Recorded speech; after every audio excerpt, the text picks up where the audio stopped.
자, 손해배상 책임에 관한 내용이 전달됐습니다. 교재 57페이지입니다.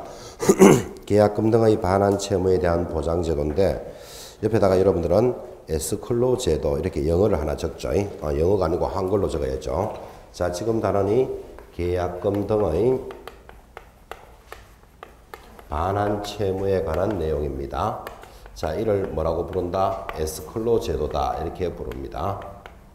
에스컬로 제도 적어놓고, 자, 우리 공인중개사법에서는 에스컬로 제도가 도입되어 있고, 이 계약금 등의 반환 채무라는 말이 들어오면 거래의 안전을 보장하는 제도입니다.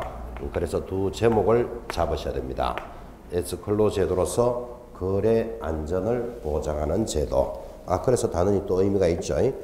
여러분, 거래는 불안합니다. 불안한 거래를 안전하게 하는 제도가 도입이 되어 있고, 상단에 조문 한번 읽어볼까요? 개업 공인중개사는 거래의 안전을 보장하기 위하여 필요하다고 인정하는 경우에는 거래계약의 이행이 완료될 때까지 계약금, 중도금 또는 잔금을, 이걸 묶어서 뭐라 부른다? 계약금 등 그럽니다. 를 개업 공인중개사 또는 대통령령이 정하는 자의 명의로 동그라미 한번 해보시죠. 금융기관, 공제사업을 하는 자, 신탁업자 등의 동그라미 예치하도록 당사자에게 권고할 수 있다라는 긴 조문입니다. 권고할 수 있다도 밑줄 끊으시고, 자, 그러면 지금부터 계약금 등의 반환 채무라는 말이 들어오면 에스컬로 제도라 부르고, 이는 거래를 안전하게 하는 제도다라는 게 진행이 됩니다. 자, 이 단원이 거래를 안전하게 하는 것이다 라는 말을 이해하려면 거래가 불안하다라는 말을 알아야 이게 이해가 되잖아, 그죠? 그래서 필기하지 말고 내용을 한번 봅니다. 자, 물건을 파는 사람 갑이 있고 사는 사람 을이 있습니다. 여기 개업 공인중개사가 거래를 하는데 두 사람이 계약이 체결이 됐다고 칩시다. 뭐 예를 들면 1억이라고 계약이 체결되면 보나마나 이렇게 되죠. 계약금 1,000만원, 중도금 5천만원, 잔금 4천만원 이렇게 지급할 겁니다. 자, 그런데 매수자 입장에서는 계약이 체결됨으로써 거래계약서라는 종이 한 장만 보고 계약금 1,000만원, 중도금 5천, 잔금 4천, 1억을 지급합니다. 그런데 이 갑이 대금은 이쪽으로부터 받으면서 다시 이 물건을 병이라는 자에게 매매하는 수가 있다, 없다? 있습니다. 이를 뭐라 부른다? 이중매매라고 부릅니다. 그러니까 거래라는 것은 매수자는 대금을 정상적으로 지급하고 있는데 이 물건을 다시 다른 데로 팔면 참 황당하잖아, 그죠? 그렇게 해서 거래가 불안하니까 안전하게 하는 제도가 도입이 되었습니다. 그러면 어떻게 거래를 안전하게 합니까? 하니까 지금 조문을 읽었단 말이에요. 매수자는 계약금 1,000만원이죠. 중도금 5천만원, 잔금 4천만원, 즉 1억을 매도인에게 지급하는 게 아니고 믿을 수 있는 자에게 맡깁니다. 이거를. 그래서 대금을 맡기니까 이를 예치 명의자다 이렇게 부르는데, 자, 믿을 수 있는 자가 누굽니까? 하니까 방금 조문에서 첫째, 중개업자 이름으로 또는 중개업자가 아니고 이제는 개업 공인중개사 이름으로 또는 2번 대통령령이 정하는 자 이름으로 이 대금 1억을 금융기관 동그라미 하셨죠? 공제사업을 하는 자, 공제사업을 하는 자가 협회입니다. 그리고 신탁업자에게 맡길 수 있다라는 제도가 도입이 됐습니다. 자, 그런데 여러분 보다시피 그러면 이렇게 하면 안전할지는 모르겠지만 지금 현장에 나가보니까 개업 공인중개사가 뭔가 계약을 하고 나니까 대금을 어디로 맡겨라 이런 소리를 들어본 적이 없죠. 그래서 이 제도는 반드시 맡겨야 된다, 할 수 있다. 할 수 있다라는 무슨 사항? 임의적인 사항이다. 이것만 가지고도 시험에 3번 걸었습니다. 반드시 예치하여야 한다 하고 틀린 걸 찾는 문제를 3번이나 걸었다니까요. 그래서 마지막에 줄 거는 것, 할 수 있다. 권고사항입니다. 그래서 권고사항이니까 지금 현장에 나가보면 맡겨도 되고 안 맡겨도 되니까 지금 우리나라 사람의 특징, 해라 하도 할지 말지인데 할 수 있다 이러니까 안 하는 거예요. 뭐 당해도 내가 당하지 맡기기는 뭘 맡겨 하고 좀 막 갖다 주고 있는 거예요. 근데 이게 도입된 지가 지금 10년이 됐습니다. 이렇게 10년이 됐기 때문에 앞으로 5년 안으로는 예치하여야 한다라고 법이 바뀔 겁니다. 이제 준비를 10년 동안 했기 때문에 하여야 한다라고 바뀌면 안 하면 500만 원짜리 과태료 뭐 이런 것도 하나 걸겠죠. 지금은 할 수 있다라는 임의적인 사항이다라는 것부터 잘 보시고 시험에 들어올 때는 지금 조문에서는 이렇게 들어오겠죠. 반드시 개업공인중개사 이름으로만 예치하여야 한다. 그러면 X잖아. 그죠? 대통령령이 정하는 자도 있다까지를 체크해 놓으셔야 됩니다. 지금 그 말이 하단에 설명됩니다. 2번 예치 명의자는 첫째 누구? 1. 개업공인중개사 줄자 꺼놓고 2. 대통령령이 정하는 자가 있는데 이거 다 외울 수 없다. 외울 필요도 없고 금융기관, 공제사업자, 신탁업자, 보험회사, 최신관서, 계약금 등을 관리하는 전문회사를 대통령령이 정하는 자다. 이렇게 부릅니다. 외울 필요는 없고 옆에다가 표시하시기를 변호사 이름으로 맡긴다. 이런 말은 없잖아요. 그러니까 변호사 X 등록관청 이름으로 맡길 수 있다. 그런 말도 없잖아. 그죠? 등록관청 X 그 정도만 체크하는 데 의미를 갖습니다. 그 대통령령이 정하는 자가 누구냐? 그런 걸 외워야 될 단원이 아니기 때문에 그래요. 그래서 정리하시고 예치기관 제일 하단에 동그라미 하셨죠? 금융기관, 공제사업자, 신탁업자 등에게 예치합니다. 넘어가서 예치된 계약금 등의 사전수령이라는 단원으로 접어듭니다. 자, 사전수령이라는 뜻은 이겁니다. 자, 여러분이 보시기에 그래 계약금, 중도금, 잔금을 이쪽으로 맡겨서 돈이 다 들어오면 여기서 계약금 등기도 넘겨줌으로써 거래는 안전하게 진행될지는 모르겠지만 갑이 지금 부동산을 팔았잖아요. 그러면 팔았으면 그 돈을 가지고 뭐 자녀 결혼을 시키거나 대학 등록금을 내야 될 판에 돈이 지금 이쪽으로 가고 있으니까 이게 얼마나 불편하겠어요. 그래서 어차피 이 대금을 받을 수 있는 자격은 이 갑이 있으니까 매도 임대인 등은 뭐를 제시하고 보증서를 제시하고 이 돈을 미리 수령할 수도 있다. 사전에. 왜? 어차피 내가 받아가야 될 돈이니까. 그런데 내가 돈은 받아가고 나중에 등기를 못 넘겨주면 그 돈을 돌려줘야 되는데 그냥 말로만 돌려줄게. 그럴 수는 없고 공신력 있는 기관이 발행한 보증서를 제시하고 돈을 사전에 수령할 수도 있다. 그때 보증서는 누가 발행하는 거다? 금융기관 또는 보증보험회사가 발행한 보증서를 제출하고 그 돈을 미리 수령할 수도 있다. 이렇게 해줘야만 이 제도가 성립이 되니까 취지는 알았습니까? 전문 봅시다. 3번의 첫째 줄 계약금 등을 예치한 경우 매도 임대인 등 계약금 등을 수령할 수 있는 권리가 있는 자는 당해 계약을 해지한 때 계약금 등의 반환을 보장하는 내용의 금융기관 동그라미 보증보험회사 동그라미 가 발행하는 보증서를 줄 것입니다. 예치 명의자에게 교부하고 지금 그림 보고 계시죠? 예치 명의자에게 교부하고 그런 계약금 등을 미리 수령할 수도 있다. 이렇게 해줘야만 이제 이 단원이 출발을 하니까요. 여기에 조문 두 개죠. 아주 길게 조문이 하나 연결되었고 그림으로 그렸고 또 두 번째 조문 그렸죠. 이제 마지막 조문이 중요합니다. 이게. 자, 4번 내려오면 개업공인중개사의 예치관리라는 말이 있고 이 단원에 대해서는 여러분 이렇게 이해하셔야 되죠. 여러분이 집을 사는 매수자다. 그런데 계약금 돈을 계약금 1,000만 원, 중도금 5천만 원, 잔금 4천만 원을 개업공인중개사 이름으로 은행에 갖다 놓는다. 불안스럽지 않습니까? 그러니까 개업공인중개사가 이 돈을 맡을 때는 다음과 같이 안전하게 해야 된다라는 조문이 이제 시험에 들어오는데 대통령령이 정하는 자는 아까 보셨죠? 최신관서, 우체국, 보험회사 이런 것들은 공신력 있는 기관이기 때문에 그렇게 하지 않아도 돼요. 그래서 개업공인중개사 이름으로 맡겼을 때는 다음과 같이 조치를 해야 된다라는 게 조문입니다.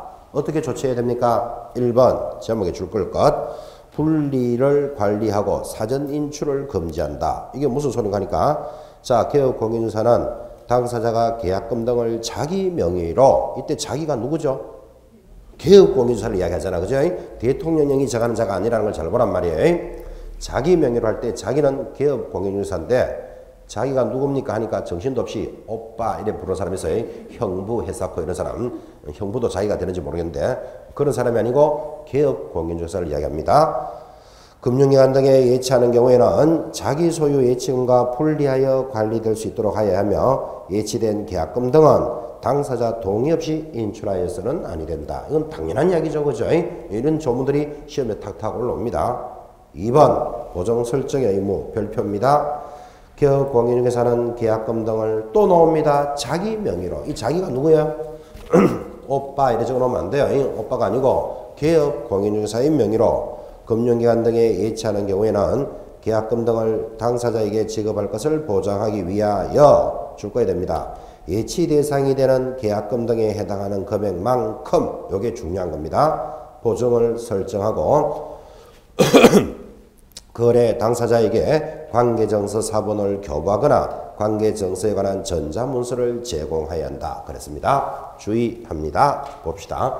지금 이 금액이 1억이죠. 그러면 개업공인사 이름으로 가입했을 때는 이 개업공인사는 보증보험 등에 가입을 해놓고 자 만약에 사고가 나면 이 보증보험에서 너에게 물어줄 수 있다. 이런 전제가 있을 때만 여러분이 매수자라도 돈을 맡길 수 있잖아요. 뭐 대통령이 정하는 자는 그럴 필요도 없다 그랬어요.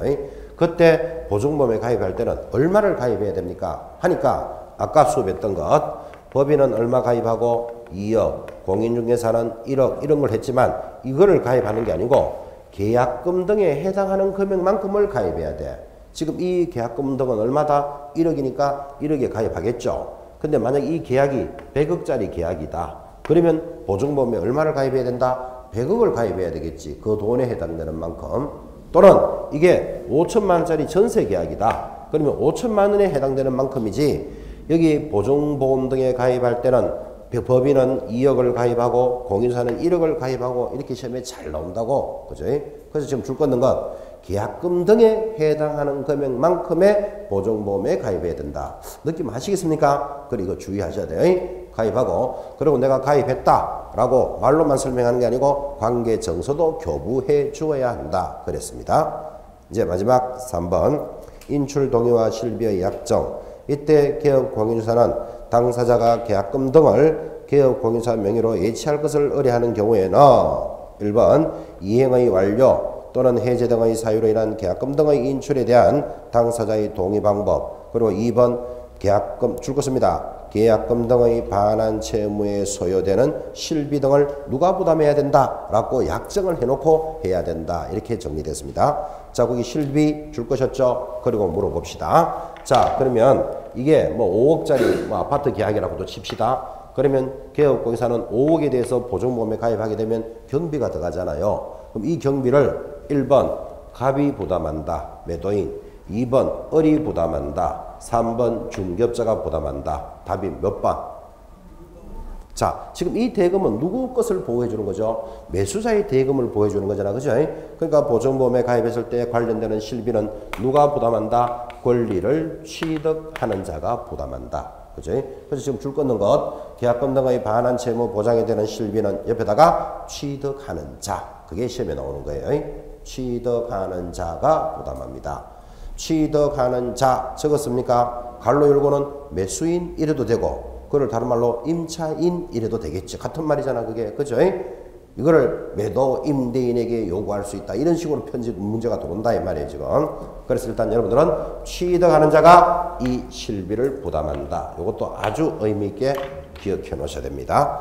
자, 조문 길게 나오는 것들이 세 가지를 지금 정리했습니다. 세 가지 중에 한 줄은 반드시 출제합니다. 크게 어려울 일도 없죠. 그리고 또 여러분들은 지금 입문 과정에서 이거를 한 번에 다 외워야 된다. 그럴 필요도 없습니다. 아, 거래를 안전하게 보장하는 제도구나. 이를 영어로는 뭐라고 부른다? 에스컬로 제도로 한다. 이런 개념들을 잡는 게 중요한 거예요. 여러분 사회생활 하면서 지금 사회생활하는 성인들인데 에스컬로 이런 말 들어본 적이 있습니까? 아, 들어봤습니까? 어디서? 요즘 많아요. 많아요. 그래 어디서 들어봤냐고? 핸드폰 같은 데서. 핸드폰 맞아요. 에스컬로 들어봤다고요? 어디서? 홈페이지. 홈쇼핑? 홈페이지? 물건 파는. 그 물건 파는데 뭐 홈쇼핑에도 어디서 들어보셨어요? 학개론 시간에서. 다 정답이에요. 학개론 시간에서 에스컬로라는 말이 돌아요. 그러니까 학개론에서 만날 때도 에스컬로는 거래를 안전하게 보장하는 제도예요. 그럼 학개론에서 들었는 것도 맞고, 그 다음 핸드폰, 홈쇼핑 이런 말이 맞는 거예요. 이게 굉장히 많이 유행하니까 오늘 여러분들은 에스클로라는 말이 생소하신 분들은 이거 하나는 기억해놔야 이 시대를 살아가는 사람들이에요. 에스클로가 뭐라고요? 거래를 안전하게 보장하는 제도예요. 저는 어디서 들었는가 하면 그죠? 수업을 하는 사람이니까 당연히 수업에서 내가 전달을 많이 했는데 아주 의외로 그게 한 작년쯤 됐죠. 그 휴대폰을 이렇게 구입을 하는데 스마트폰을 내가 하나 구입해야 되겠다. 이러니까 어떤 분이 스마트폰 그거 구입해봤자 다 쓰지도 못하는데 이왕이면 중고로 하나 구입할까 이런 이야기를 하는 거예요. 그런데 어떤 사람이 그 휴대폰을 인터넷 매체 같은 데서 중고로 구입하면 뭐 싸게 구입하고 좋긴 좋은데 그게 물에 빠진 휴대폰인지 잘못된 휴대폰인지 알 수가 없잖아. 이렇게 받으면. 그러면 그거를 다시 물리고 돈을 돌려받고 하는 게 번거롭잖아. 그죠? 그러니까 옆에서 뭐라고 이야기하는가 하면 에스클로에 가입하면 된다. 이런 말을 하더라니까요. 그래서 사회에서는 이제 에스클로라는 말을 많이 쓴다는 걸 안다니까요. 그럼 에스클로가 제가 뭔데 이렇게 모른 척하고 물어봤겠죠. 그러니까 그 사람이 뭐라고 하면 대금을 납부할 때 예를 들면 뭐 20만 원짜리다. 그러면 그거에 뭐 2% 2,000원이겠죠. 2,000원을 더 넣어주면 만약에 이 물건이 하자가 있었을 때는 에스클로 업체에서 물건부터 먼저 돌려주는 거예요. 그러니까 사는 사람 중에서는 거래가 상당히 안전하게 되죠. 이게 뭐 돌려주네 안 돌려주네 막 이렇게 번거롭게 갈 일이 없잖아. 그죠? 뭐라고 하는가 하면 에스클로를 활용하면 됩니다. 이렇게 말하더라고. 그 말은 갈로 열고 뭐 거래를 안전하게 보장하는 제도다. 이런 취지죠. 그래서 우리 수업에서 의미가 있습니다. 이게. 그래서 에스클로라는 말을 정리하셨고, 자 이제 59페이지로 가면 이제 오늘 수업에서 중요한 것 보수편이 들어옵니다. 자 이제 우리 단원에서는 보수편이 있는데 여러분이 제일 관심 많죠. 중개업자가 받을 수 있는 보수는 뭘까요? 하면 크게 두 가지가 있습니다. 지금 거기 중개수수료라고 되어 있지만 이제는 중개보수라고 부릅니다. 받을 수 있는 보수는 중개보수가 있고 실비를 받을 수 있습니다. 그래서 중개업자가 받을 수 있는 보수는 두 가지, 중개보수와 중개수수료 같은 말이죠. 그리고 실비를 받을 수 있습니다. 중요한 단원이고 또 이 단원에 대해서 여러분들이 정리할 것, 그래도 중요한 게 중개보수가 중요한데 중개보수가 무엇입니까? 물으면 이렇게 대답하면 되겠죠. 물건을 파는 사람 값, 사는 사람 을 사이에 개업공인중개사가 계약을 체결하여 거래가 이루어지면 받는 것을 중개보수라고 부릅니다. 자, 그러면 중개보수에 대해서 우리 법조문은 이렇게 출발합니다. 제1상단 개업공인중개사는 중개업무에 관하여 의뢰인으로부터 소정의 수수료를 받는데 다만 개업공인중개사의 고의 또는 과실로 인하여 중개의뢰인 간의 거래 행위가 무효, 취소, 해제된 경우에는 그러하지 아니하다. 라는 조문이 하나 내려옵니다. 그리고 내려가면 중개수수료의 의의와 법적 성격, 그리고 2번 수수료 청구권, 이제 여기서부터가 법률적인 모습입니다. 청구권에다가 별표 딱 해놓고 지금 중개수수료라고 교재는 나오지만 앞으로 본교재를 만나면 뭐라고 되어 있다고요? 중개보수 이렇게 되어 있습니다. 똑같은 말이죠. 자, 그러면 지금 무슨 이야기를 하는가 하면 자, 중개업자가 받는 것을 중개보수라고 하는데 이런 중개보수를 받을 수 있는 권리를 청구권이라고 부릅니다. 지금 동그라미 하셨고, 그러면 이런 보수 청구권이 첫째 어떻게 하면 발생하느냐, 자 두 번째 어떻게 하면 행사할 수 있느냐, 발생해야 받을 수 있겠죠, 행사. 그리고 어떻게 하면 소멸하느냐가 지금 이 단원에서 중요한 단원입니다.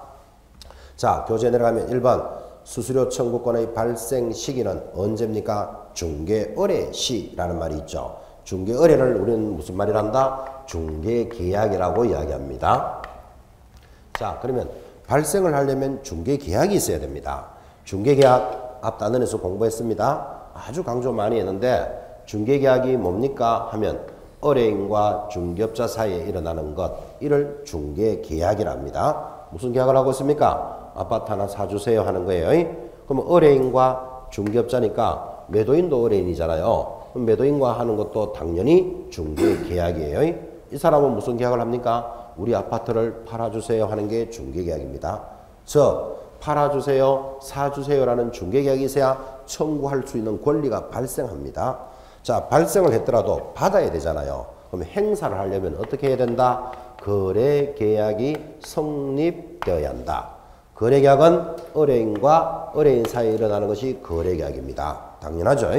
자, 그러면 중개계약과 거래계약이 있어서 행사를 하더라도 소멸합니다. 이게 언제 소멸합니까? 하니까 3번 소멸이 특히나 중요하니까 또 한 번 더 별표. 자, 소멸은 개업 공인중개사의 고의 또는 과실로 인하여, 거기 개업 공인사의 동그라미 해놓으셔야 됩니다. 고의 과실로 인하여 거래계약이 무효, 취소, 해제된 경우에는 청구권은 소멸한다 이랬습니다. 옮겨 적어볼까요? 소멸은 어떻게 소멸한다고요? 개업 공인중개사의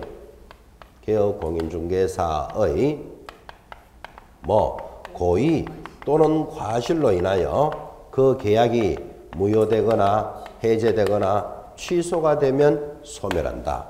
그러니까 계약이 성립되었더라도 개업 공인중개사의 고의 과실로 계약이 깨지면 소멸하겠다. 얼마나 당연한 이야기입니까? 그런데 이 말을 잘 들어보면 그러면 소멸에는 당사자 사정으로는 소멸하지 않는구나까지도 알아야 돼.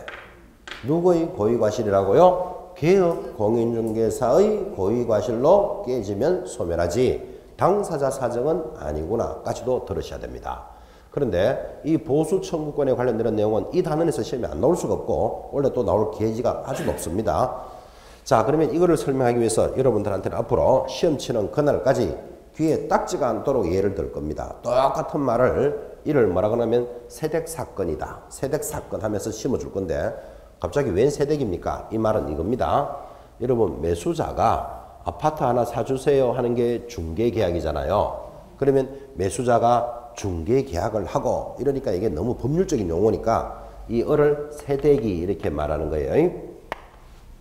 또 세댁이 뭡니까? 굳이 이렇게 묻는다면 헌댁의 반대말이에요. 하여튼 세댁이 이럽니다.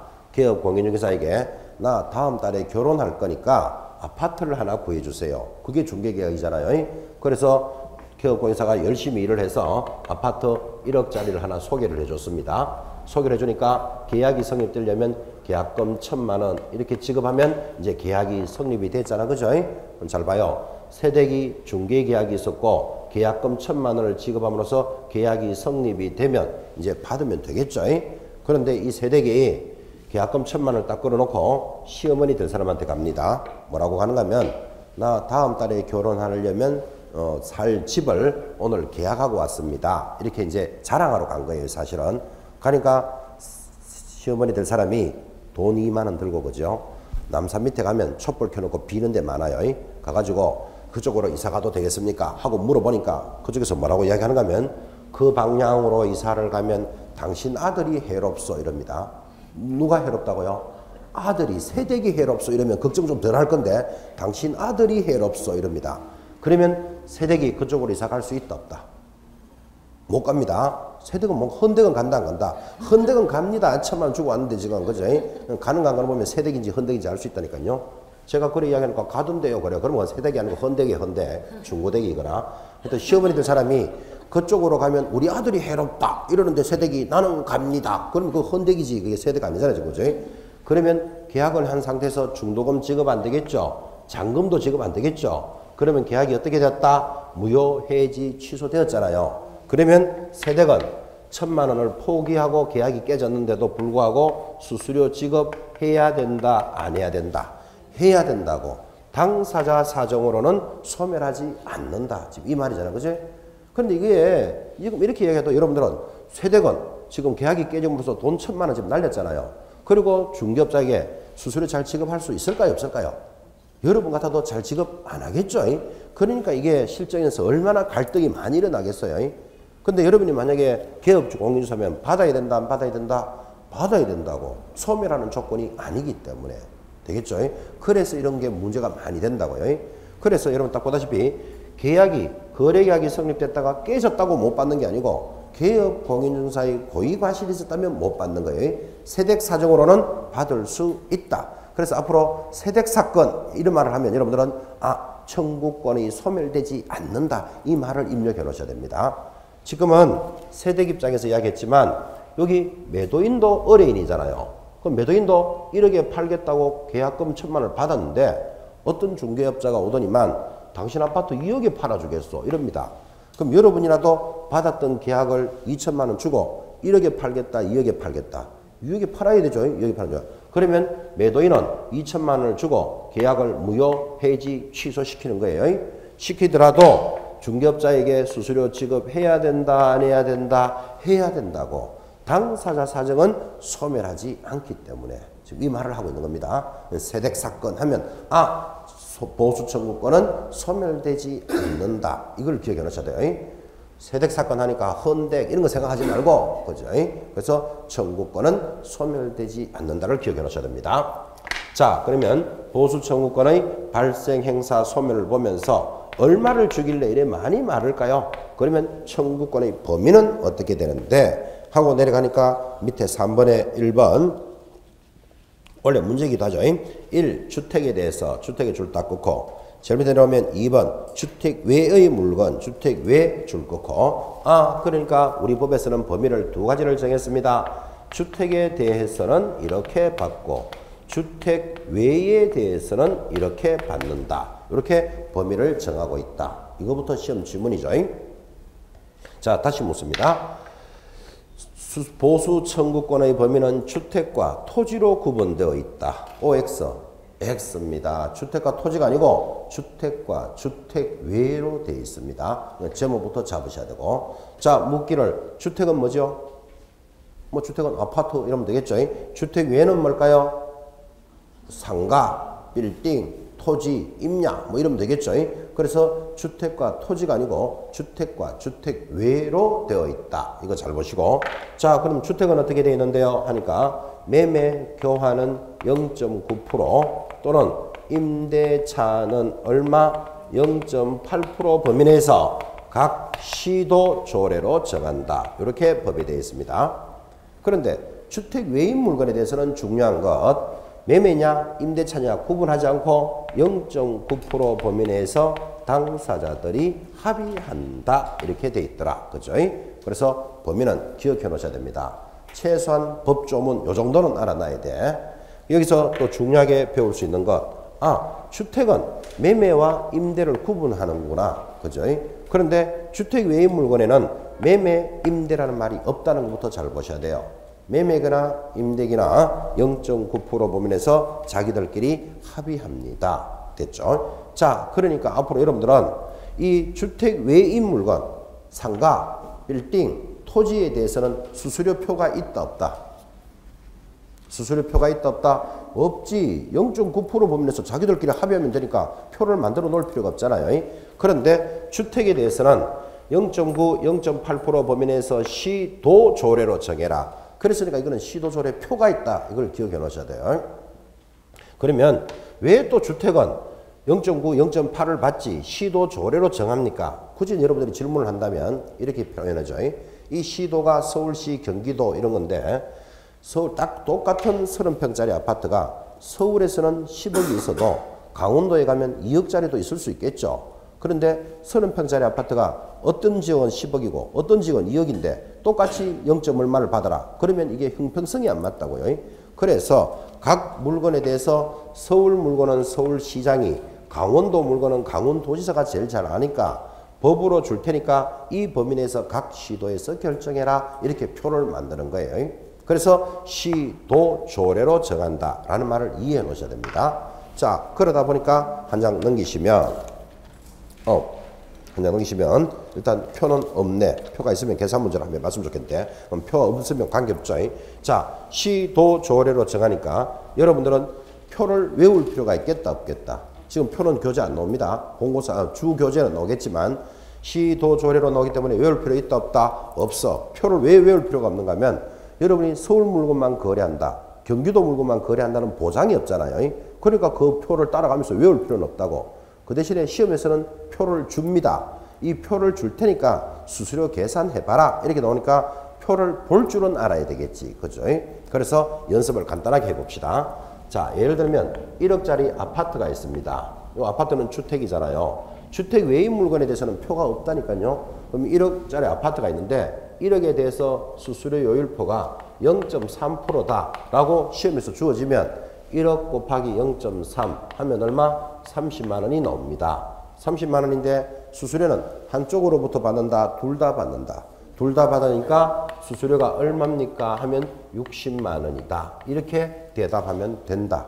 됐습니까? 됐죠. 그러니까 앞으로 표가 나오거든. 매매 가격에다가 요율표를 더해서 계산이 나오면 매도인, 매수인한테 둘 다 받아야 되잖아. 그죠? 그래서 둘 다 계산하면 60만 원이다. 이렇게 계산합니다. 됐죠? 그 내용들이 계산 공식이 지금 나온다고요. 60페이지 4번 나오잖아요. 자, 거래 금액을 산정하는데 첫째, 매매는 어떻게 한다? 매매 금액을 계산한다. 지금 보셨죠? 매매 금액이 얼마나 그랬다? 1억이다. 1억에다가 표는 주어진다 그랬잖아. 그죠? 주어지는 것으로 계산합니다. 2번, 교환이 오면 어떻게 합니까? 하니까 고액을 기준으로 합니다. 고액의 동그라미. 원래는 이제 고액이 한번 올 때가 됐습니다. 교환이. 고액을 기준으로 하되 보충금은 포함하지 않는다. 이건 또 무슨 말인가 하니까 경기가 불경기면 교환이 잘 일어납니다. 예를 들면 1억짜리 아파트와 2억짜리 전원주택을 서로 교환합시다. 이렇게 교환이 일어납니다. 그럼 교환이 일어나면 중개업을 하는 사람은 실력 있는 사람이에요. 왜 실력 있는가 하면 하나를 팔고 또 그 물건을 사니까 두 건이 일어나잖아. 그죠? 그러면 1억짜리 아파트와 2억짜리 주택을 교환하면 1억짜리 아파트를 가지고 있는 사람은 보충금 1억을 더 보태야 교환이 되겠죠. 그죠? 그때 계산할 때 보충금은 계산한다 하지 않는다? 하지 않는다. 뭘로 기준을 한다? 그냥 고액으로 기준한다. 그러니까 이 말은 2억 곱하기 표가 주어지면 0.3% 이렇게 계산해라 이 말이에요. 고액을 기준으로 한다. 그런데 이것도 객관식 문제를 내면 다양하게 답을 합니다. 1억 더하기 2억 해서 3억으로 계산한다. 그것에 나누기 2해서 1.5억으로 계산한다. 이래 막 올려놓으면 또 그걸 퍽퍽퍽 찍어내는 사람들이 나온다니까요. 교환은 무엇을 기준으로 한다? 고액을 기준으로 한다. 됐죠? 공식을 보고 있습니다. 3번 임대차가 비교적 잘 나오죠. 임대차는 임대차 보증금액을 기준으로 하되, 자, 임대차 보증금이라는 말은 5억짜리 아파트에 지금 3억 전세 삽니다. 전세가 아니고 임대죠, 사실은. 그러면 5억짜리 아파트에 3억 임대를 사면 5억으로 계산한다? 임대금액으로 한다? 임대금액으로 한다. 그 말이에요. 그런데 월세가 있으면 2번 월세 차임이 있으면 보증금 더하기 월 차임액에다가 곱하기 100을 하는데 단 줄 거야 됩니다. 가액이 5천만 원 미만이면 차액 곱하기 70으로 하되 권리금은 포함하지 않는다라는 말입니다. 자, 이거는 공식으로만 보면 안 되고 계산을 한번 해봐야 돼. 자, 지금 밖에 나가 보니까 보증금 5천만 원에 월세를 뭐 30만 원으로 하겠다. 이런 주택이 있습니다. 자, 그때 뭐 권리금, 기간 이런 건 필요 없고 이런 경우에는 수수료를 어떻게 계산합니까? 보증금 얼마라고요? 5천에 월세 30이면 이렇게 했죠. 보증금 더하기 월세 얼마? 30만 원 곱하기 무조건 100 해라. 지금 이랬잖아. 그죠? 이렇게 하니까 30만 원 곱하기 100, 3천. 합이 얼마다? 8천으로 계산해라. 지금 이 이야기를 했는 겁니다. 그런데 이런 경우도 있습니다. 자, 보증금 2천만 원에 월세를 15만 원으로 하겠다. 이건 뭐 조그만한 원룸 같은 거 이런 거겠죠. 자, 이런 거 같으면 그럼 어떻게 하나? 똑같죠. 보증금 얼마? 2천만 원 더하기 월세 얼마? 15 곱하기 무조건 100 해라. 하니까 15 곱하기 100, 1500 합이 얼마? 3500이 나오죠. 자, 보다시피 지금 5천이 안 되잖아. 5천이 안 되면 요거는 서민들의 거래라고 보고 5천이 안 되면 월세 곱하기 100을 하는 게 아니고 월세 곱하기 70을 해라. 지금 이렇게 말한 거예요. 아, 괜히 15만 원 내가 또 계산하기 어렵게 만들어 놨다. 70만 5, 35, 1050. 그러면 요거 들어가면 3050으로 계산해라. 지금 이런 이야기예요. 그죠?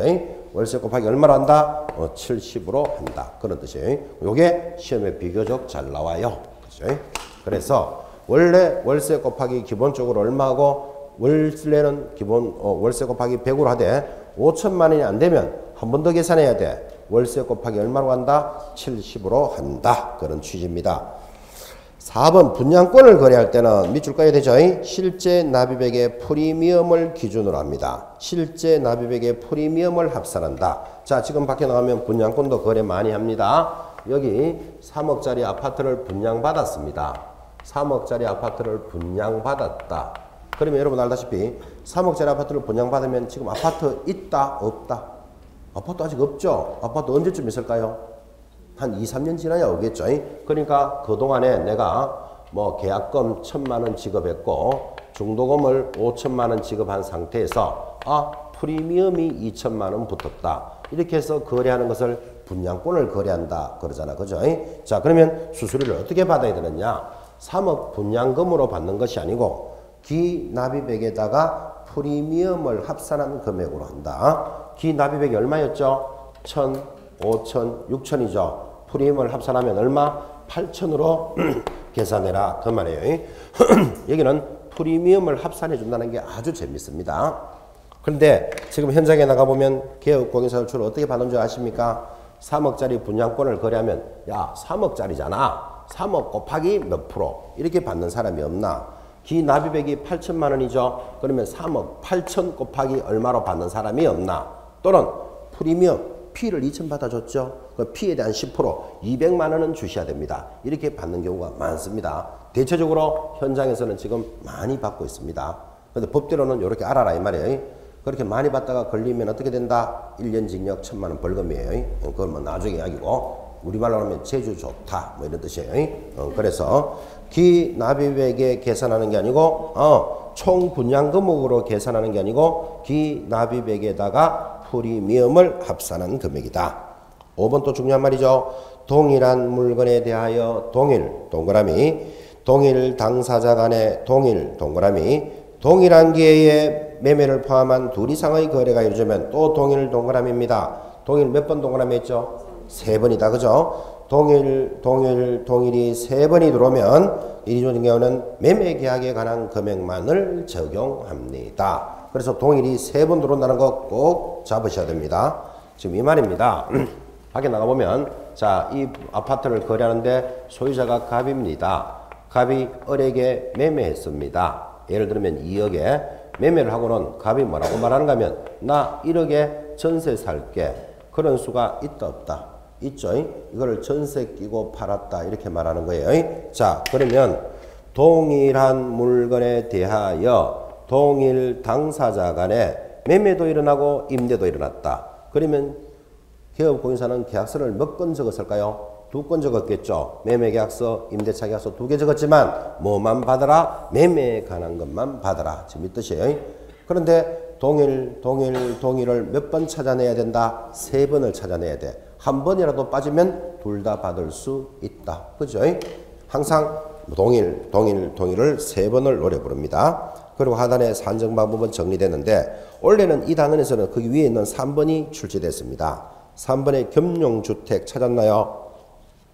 자, 3번 겸용주택 원래 출제 문제니까 별표 놓으시고 건축물 중 주택의 면적이 2분의 1 이상인 경우에는 주택의 수수료 요율을 적용하고 주택의 면적이 2분의 1 미만인 경우에는 주택 외의 수수료 요율을 적용합니다. 이게 겸용주택입니다. 지금 이런 이야기 하고 있습니다. 여러분들 밖에 나가보면 이런 주택이 있습니까? 이 주택이 있는데 1층에는 상가예요. 그런데 2층에는 누가 산다? 주인이 사는 주택이에요. 자, 그러면 이게 주택과 상가가 겸용을 하고 있으면 이거를 주택으로 보느냐 상가로 보느냐 이런 문제가 생겼잖아. 그죠? 그래서 지금 법에서 뭐라고 했다? 주택 부분이 2분의 1 이상이면 주택으로 본다 이랬단 말이에요. 근데 이번 시험에서는 주택 부분이 3분의 1인 물건에 대하여 이렇게 시험에 나왔다고. 그러면 주택 부분이 3분의 1인 물건이다 하면 뭘로 봐야 된다? 주택 외로 계산하라. 지금 그런 표현이겠죠. 원래 문제는 그래 나왔어요. 자, 그러면 주택 부분이 2분의 1 이상이면 주택으로 보니까 이게 주택이냐 상가에 따라서 금액이 확 달라집니다. 예를 들어서 이 물건을 똑같이 3억에 거래했다고 칩시다. 그럼 이거를 주택으로 보면 주택은 뭐가 들어온다? 시도 조례로 계산한잖아. 그죠? 그러면 3억에 대해서 예를 들어서 3억 곱하기 0.3%다. 3, 3은 9, 90만 원. 둘 다 받으면 180만 원이 수수료가 될 수 있는데 이거를 주택 외로 봐버리면 자, 주택 외는 어떻게 된다 그랬죠? 0.9% 범위내에서 당사자가 합의한다 그랬잖아. 그죠? 그러니까 중개업자 입장에서는 최대한 높게 받아놓고 일단 깎아달라 그러면 좀 깎아줄 수는 있겠지. 어쨌든 0.9로 가니까 3억 곱하기 0.9를 가면 상구 27, 270만 원. 둘 다 받으면 540이 된다고. 똑같은 물건을 거래했는데 어떤 거는 180, 어떤 거는 540. 그러니까 개업 공인중개사와 의뢰인이 분쟁이 안 생길 수가 없겠죠. 그래서 법을 정해놨다고. 주택 부분이 2분의 1 이상이면 주택으로 본다. 됐습니까? 이것도 고민해 놓으셔야 돼요. 여기서 응용 문제 하나 해봅시다. 그럼 주택과 상가가 범위가 같다. 그러면 이건 뭘로 해야 되겠습니까? 앞으로 여러분들 그거 나올 수 있습니다. 주택과 상가의 부분이 같다. 그러면 뭐다? 주택이지. 2분의 1 이상이면 2분의 1을 포함하고 있잖아 지금. 그죠? 이것도 응용 문제로 기억해 놓으셔야 돼요. 그래서 주택이 3분의 1이다. 뭐 상가가 3분의 2다. 그러면 표시가 딱 나잖아 지금 뭔지. 근데 같다라고 들어올 때 고민 하나 해 놓으셔야 돼요. 주택과 상가의 부분이 같다면 뭘로 본다? 주택으로 계산합니다. 이거 법조문의 해석이겠죠. 그죠? 됐고. 자, 그러면 이제 전체적인 내용이 다 전달이 됐습니다. 61페이지로 갑니다. 상단 수수료의 적용 기준. 자, 1번 산출된 수수료는 한도의 범위 안에서 쌍방으로부터 각각 받는다. 지금 각각 계산했습니다. 2번도 중요합니다. 별표.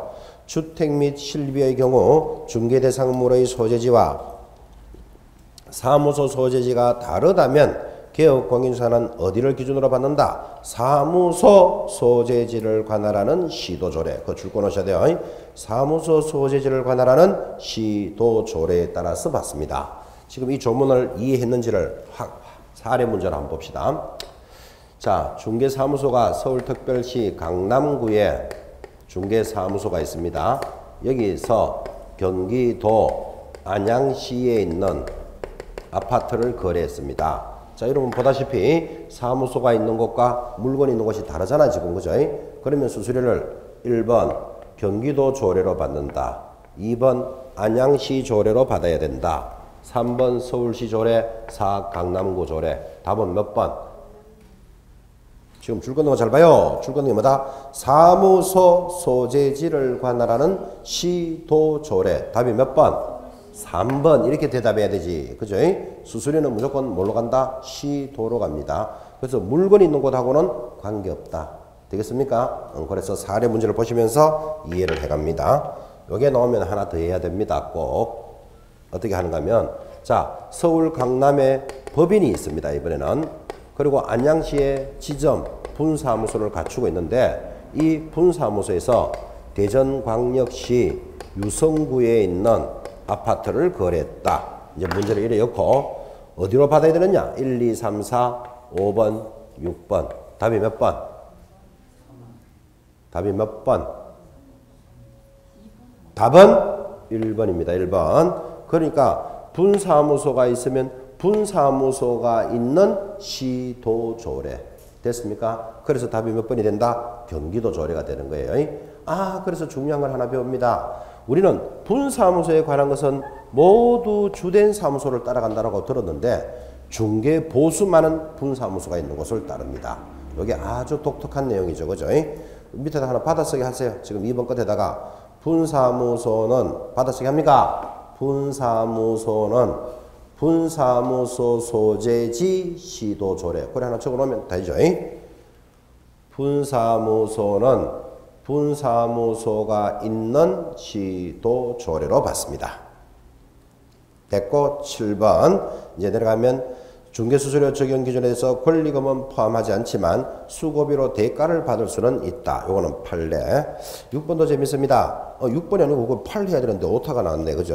8번 중개수수료에는 부가가치세는 별도로 수령할 수 있다 없다? 있다. 그죠? 여러분 밖에 나가면 부가가치세 이런 거 있죠?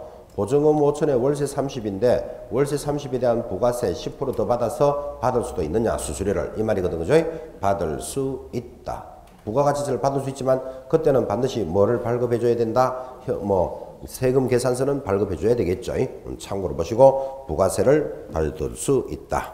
자, 지금까지 정리됐던 것들이 보수편에서 중개보수에 관한 내용이었다면 이제 실비도 중개업자는 받을 수 있으니까 실비에 대해서도 가볍게 확인하는데 실비는 나올 수 있는 게 딱 정해져 있습니다. 자, 1번 개업공인중개사는 줄 것입니다. 권리관계 등의 확인에 소요되는 권리관계 앞에 번호 1번 답니다. 1. 권리관계 등의 확인. 2번 답니다. 계약금 등의 반환 채무. 소요되는 실비를 받을 수 있다. 그래서 실비는 두 조건이네, 그죠? 하나는 뭐 권리관계의 확인, 하나는 계약금 등의 반환 채무. 자, 그거밖에 안 들어오는데 문제가 나오는 건 딱 정해져 있습니다. 하단 2번, 1번 중개대상물 확인에 소요되는 비용으로서 개업공인중개사가 영수증 등을 첨부하여 매도, 임대, 줄 것입니다. 기타 권리를 이전하는 자에게 청구합니다. 그래서 권리관계는 누구에게 청구하고 이전하는 자. 그리고 좀 전에 방금 했습니다. 2번 예치관리에 해당되는 소요비용은 누굽니까? 매수, 임차 권리를 취득하는 자. 그거 두 개를 돌려서 시험에 냅니다. 됐죠? 자, 그러면 이런 이야기를 한번 확인해 봅시다. 자, 물건을 파는 자 갑이 있습니다. 매도인이죠. 사는 사람 을이 있습니다. 여기 중개업자가 중개를 하는데, 자, 지금 권리관계 확인이라는 말은 이겁니다. 이 물건을 팔아주세요 하고 오면 중개업자가 뭐 등기부등본, 토지대장 이런 거 한번 떼봐야 되겠죠. 이거 떼보는 것을 권리관계라 그런다고요. 이런 권리관계에 관한 실비는 누구에게 청구하고 갑 이전하는 자에게 청구하고, 아까 보셨죠? 계약금 등의 반환 채무, 계약금, 중도금, 잔금을 믿을 수 있는 자 이름으로 맡기다 보면 여기에 경비가 들어간다 그랬잖아, 그죠? 이 경비는 누구에게? 취득하는 자에게 청구한다. 그래서 요 이전과 취득을 반대로 해서 문제 된다니까요. 그래서 이거는 그냥 딱 답만 정해 놓으시면 된다. 더 이상 나올 건 없고. 참고로 그러면 이전하는 자에게 권리관계를 확인하는 실비를 받을 수 있는데, 지금 우리 중개 현장에서는 이게 일어난다, 안 일어난다? 거의 안 일어나지. 왜 안 일어나는가 하면, 자, 여러분이라도 이 매도인 개업공인사가 아파트 팔아주세요, 사주세요 하고 나오면 요거 등기부등본, 토지대장 또 현장에도 가보겠죠. 그럼 경비가 발생하는데 매도인 갑에게 권리관계 확인하는 실비 주세요 이러면 갑이 뭐라고 이야기하겠습니까? 다른 데 갈게요. 이럴 수가 있겠죠, 그죠? 그래서 현실적이지는 못해요, 그죠?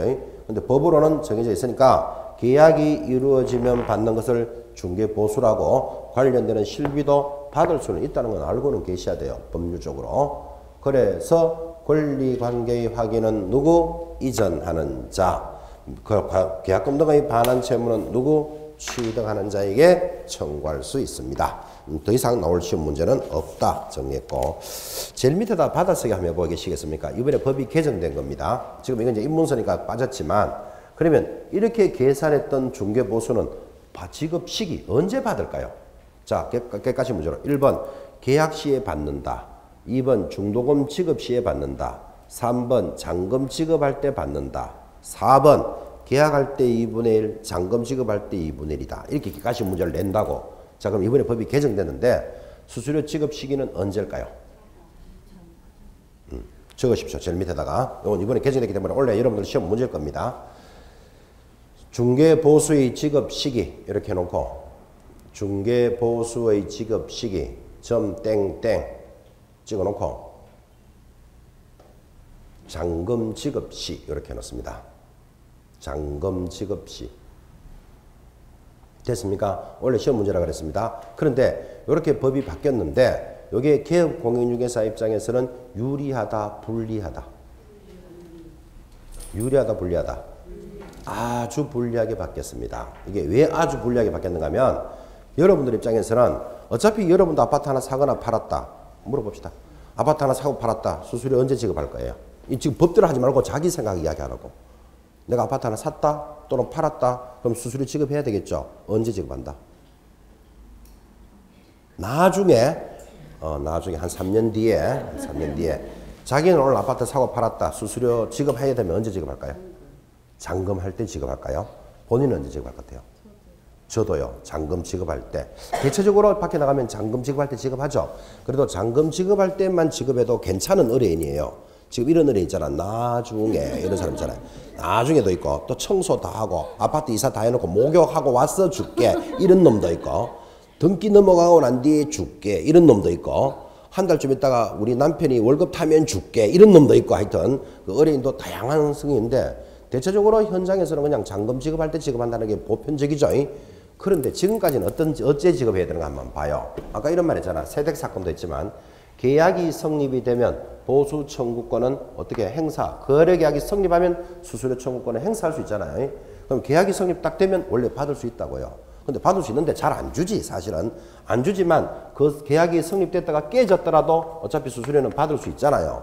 근데 지금 법이 어떻게 바뀌었다? 잔금 지급 시에 지급하는 걸로 간다면 이제는 세액 사정으로 깨지더라도 어차피 잔금 지급했다 안 했다. 안 지급했으니까 세액은 수수료 지급 안 해도 된다고. 그러니까 개업 공인중개사 입장에서는 많이 불리하게 바뀌었다. 지금 그 이야기 하려고 그러는 거예요. 이거 이렇게 법이 안 바뀌어도 어차피 잔금 줄 때 지급하는 게 보편적인 관례잖아요. 그죠? 근데 법이 이렇게 바뀌었다는 건 개업 공인사한테는 좀 불리하게 된 거예요. 그래서 그건 참고를 하시고 이제 시험용으로는 중개수수료 보수는 언제 지급한다? 잔금 지급 시 그거 시험용으로 기억하시라는 뜻입니다. 됐습니까? 그렇게 해서 원래 수정된 내용까지 정리됐습니다. 이제 다음 주에 오면 지도 감독이라 하여 이제 법령의 마무리 편으로 접어듭니다. 총괄하는 시간이죠. 그러니까 지금까지 수업을 쭉 잘 들어오신 여러분들은 이제 다음 주부터는 그거를 전체를 복습하는 시간으로 접어듭니다. 그래서 지도 감독 편이 다음 주에 준비됩니다. 수고하셨습니다. 다음 주에 뵙겠습니다.